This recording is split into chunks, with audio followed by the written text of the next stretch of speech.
You have been told your whole life that thinking is power. And you believed it. Because for a long time, it was true. Thinking helped you avoid mistakes.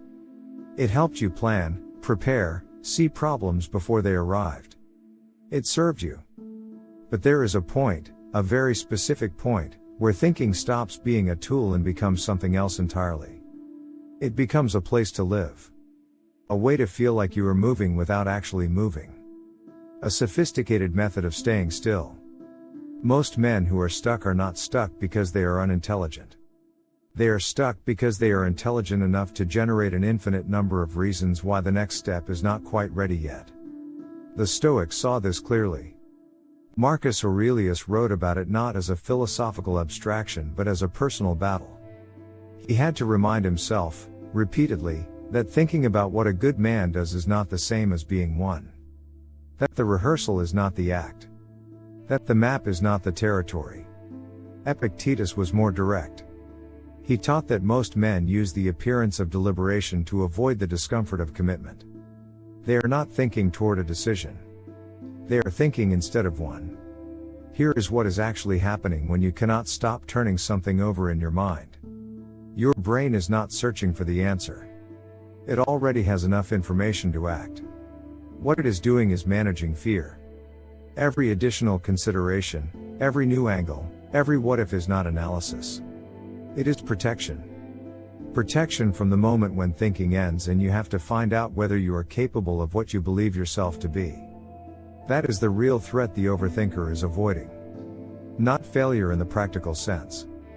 But the specific failure of discovering that you are less than the version of yourself you have been quietly protecting. As long as you are still thinking, that version is safe. The plan has not been tested. The idea has not been exposed. The relationship has not been risked. You remain, in your own mind, a man of significant potential. Acting ends that fantasy. And some part of you knows it. Seneca wrote that we suffer more in imagination than in reality. He did not mean that reality is painless. He meant that the mind, left to itself, constructs a version of future difficulty that is almost always worse than the actual experience of facing it. The thinking that feels like preparation is often the suffering itself. Stretched out. Repeated. Disguised as responsibility. And the compounding effect of this is serious. Because every time you choose another round of thinking over action, you reinforce a pattern. You teach yourself that more information is always needed before you can move. You raise the threshold for readiness higher and higher until readiness becomes a condition that can never quite be met. Men who live this way do not experience it as fear. They experience it as being thorough. As being careful. As being someone who does not make reckless decisions. But look at the results. Not the intentions. The results. The plans that never launch. The conversations that never happen. The version of their life they have been refining in their head for years while the actual years pass. The Stoics had a practice for this. It was not complicated. When Marcus Aurelius found himself circling a decision without moving, he applied a single question. Not what is the perfect choice, but what does this moment require of me? Not what is ideal. What is required? That shift is significant. Perfection lives in the future, where it can never be reached. Requirement lives now, where it can be met with what you currently have. The action that is available to you today is not the same as the action you have been designing in your head. It is smaller. It is imperfect. It does not account for every variable. Take it anyway. Because the Stoics understood something about momentum that the overthinker never gets to experience.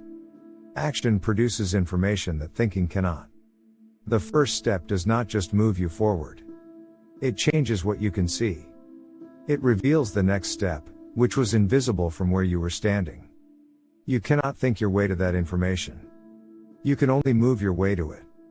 The trap is not that you think too much. The trap is that you have come to trust your thinking more than your capacity to handle what happens when you act. That trust is misplaced. Not because your thinking is poor. But because handling things is a skill that only gets built through handling things. Stop waiting for the version of the plan that removes all risk. It does not exist. It was never going to exist. What exists is now. What is required is a step. And you already know which one.